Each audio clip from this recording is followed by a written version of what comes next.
कल हमारे प्रधानमंत्री नरेंद्र मोदी जी महाराष्ट्र के वाशिम से किसानों के खाते में जो प्रधानमंत्री किसान सम्मान निधि की 6,000 रुपये की राशि डाली जाती है, उसकी 2,000 की किस्त डालने वाले हैं। 20,000 करोड़ रुपए से ज़्यादा कल किसानों के खाते में महाराष्ट्र के वाशिम से पूरे देश के किसानों के खाते में डाले जाएंगे। मित्रों, आप सबको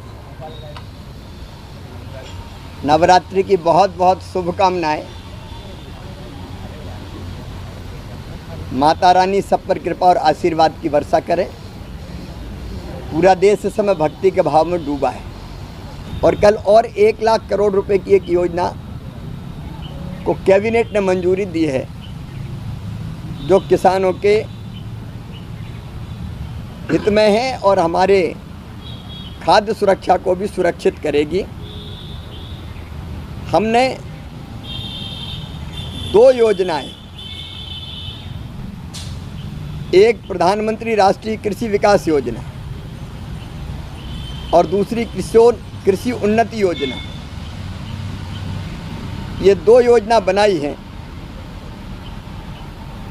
इन योजनाओं में कुल मिला के 1,01,321 करोड़ 61 लाख रुपया खर्च होंगे। इन योजनाओं में मृदा स्वास्थ्य प्रबंधन, वर्षा आधारित क्षेत्र का विकास, कृषि वानिकी, परंपरागत कृषि को बढ़ावा देना, फसल अवशेष प्रबंधन, कृषि का यंत्रीकरण, पर ड्रॉप मोर क्रॉप डाइवर्सिफिकेशन, फसल विविधीकरण, कृषि के स्टार्टअप्स के लिए निधि, ये सब चीज़ें प्रधानमंत्री राष्ट्रीय कृषि विकास योजना के अंतर्गत और कृषि उन्नति योजना में जो विशेष रूप से खाद्य सुरक्षा सुनिश्चित करेगी देश की, राष्ट्रीय खाद्य सुरक्षा और पोषण मिशन, राष्ट्रीय खाद्य तेल मिशन, अभी एक मैंने जो जिक्र किया राष्ट्रीय खाद्य तेल मिशन तिलहन, वो भी इसी में आएगा। एकीकृत बागवानी विकास मिशन, कृषि विस्तार पर उप मिशन, NER के लिए जैविक मूल्य श्रृंखला विकास मिशन और कृषि विपणन के लिए एकीकृत योजना, डिजिटल कृषि मिशन और कृषि जनगणना, अर्थशास्त्र और सांख्यिकी, इस पर एकीकृत योजनाएं बनेंगी। इन योजनाओं को बहुत लचीला रखा गया है। पहले ये होता था कि केंद्र सरकार को योजना बना देती थी और सब राज्यों से कहती थी एक साथ एक जैसी लागू करो, लेकिन जो चीज़ असम में लागू होती है वो गुजरात में लागू नहीं होती। इसलिए राज्यों के ऊपर ये छोड़ा गया है कि वो जिस भी योजना को उपयोगी समझते हो अपने राज्य की आवश्यकता के हिसाब से वो उसको चुन सकते हैं। पहले एक योजना का पैसा दूसरी योजना में खर्च नहीं होता था, अब वो चाहें तो ये मना कर सकते हैं कि ये योजना हमें लागू नहीं करनी, इस योजना का पैसा हम केवल इस योजना में लगाएंगे। तो उनको ये स्वतंत्रता है कि जो चीज़ उनके लिए उपयोगी होगी, जो योजना, वो उसमें ज़्यादा पैसा लगा सकेंगे और स्वीकृति भी इन सब चीज़ों की एक साथ हो जाएगी। नहीं, हर एक योजना के लिए अलग अलग जाना पड़ता था। इसके कारण दोनों काम होंगे, एक उत्पादन बढ़ेगा, किसानों की आय बढ़ेगी, दूसरे हमारी खाद्य सुरक्षा को हम सुनिश्चित करने का काम करेंगे। क्योंकि कल ही ये फैसला कैबिनेट ने किया तो मुझे लगा कि विस्तार से, बहुत विस्तार में तो मैं नहीं गया, लेकिन कम से कम किसानों तक ये बात पहुँचे कि ये योजनाएं हमारे लिए लागू की गई है। पिछले 120 दिनों में लगातार किसानों के हित में कई बड़े फैसले लिए गए हैं और आगे भी लगातार ये फैसले जारी रहेंगे। मित्रों, आप सबको नवरात्रि की बहुत बहुत शुभकामनाएं।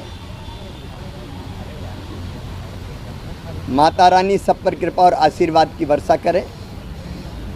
पूरा देश इस समय भक्ति के भाव में डूबा है तो नमस्कार किसान भाइयों। कल हमारे जैसे कि आप प्रधानमंत्री अभी सुन पा नरेंद्र रहे मोदी हैं, जी पूर्व मुख्यमंत्री शिवराज सिंह चौहान अब कृषि महाराष्ट्र के मंत्री वासिम हैं। से उन्होंने आज एक बहुत बड़ा बयान जारी किसानों किया, के जैसे खाते कि में लंबे समय से इंतजार कर रहे किसानों के लिए उन्होंने जो डबल गुड न्यूज़ प्रधानमंत्री दी है। किसान सम्मान जैसे कि निधि उन्होंने की कहा 6,000 है रुपये की राशि डाली जाती है, उसकी 2,000 की किस्त डालने वाले हैं। 20,000 करोड़ रुपए से ज़्यादा कल किसानों के खाते में महाराष्ट्र के वासिम से पूरे देश के किसानों के खाते में डाले जाएंगे। खाद्य सुरक्षा को भी सुरक्षित करेगी। हमने 2 योजनाएं, एक प्रधानमंत्री राष्ट्रीय कृषि विकास योजना और दूसरी कृषि उन्नति योजना, ये 2 योजना बनाई हैं। इन योजनाओं में कुल मिला के 1,01,321 करोड़ 61 लाख रुपया खर्च होंगे। इन योजनाओं में मृदा स्वास्थ्य प्रबंधन, वर्षा आधारित क्षेत्र का विकास, कृषि वानिकी, परंपरागत कृषि को बढ़ावा देना, फसल अवशेष प्रबंधन, कृषि का यंत्रीकरण, पर ड्रॉप मोर क्रॉप डाइवर्सिफिकेशन, फसल विविधीकरण, कृषि के स्टार्टअप्स के लिए निधि, ये सब चीज़ें प्रधानमंत्री राष्ट्रीय कृषि विकास योजना के अंतर्गत और कृषि उन्नति योजना में जो विशेष रूप से खाद्य सुरक्षा सुनिश्चित करेगी देश की, राष्ट्रीय खाद्य सुरक्षा और पोषण मिशन, राष्ट्रीय खाद्य तेल मिशन, अभी एक मैंने जो जिक्र किया राष्ट्रीय खाद्य तेल मिशन तिलहन, वो भी इसी में आएगा। एकीकृत बागवानी विकास मिशन, कृषि विस्तार पर उप मिशन, NER के लिए जैविक मूल्य श्रृंखला विकास मिशन और कृषि विपणन के लिए एकीकृत योजना, डिजिटल कृषि मिशन और कृषि जनगणना, अर्थशास्त्र और सांख्यिकी, इस पर एकीकृत योजनाएं बनेंगी। इन योजनाओं को बहुत लचीला रखा गया है। पहले ये होता था कि केंद्र सरकार को योजना बना देती थी और सब राज्यों से कहती थी एक साथ एक जैसी लागू करो, लेकिन जो चीज़ असम में लागू होती है वो गुजरात में लागू नहीं होती। इसलिए राज्यों के ऊपर ये छोड़ा गया है कि वो जिस भी योजना को उपयोगी समझते हो अपने राज्य की आवश्यकता के हिसाब से वो उसको चुन सकते हैं।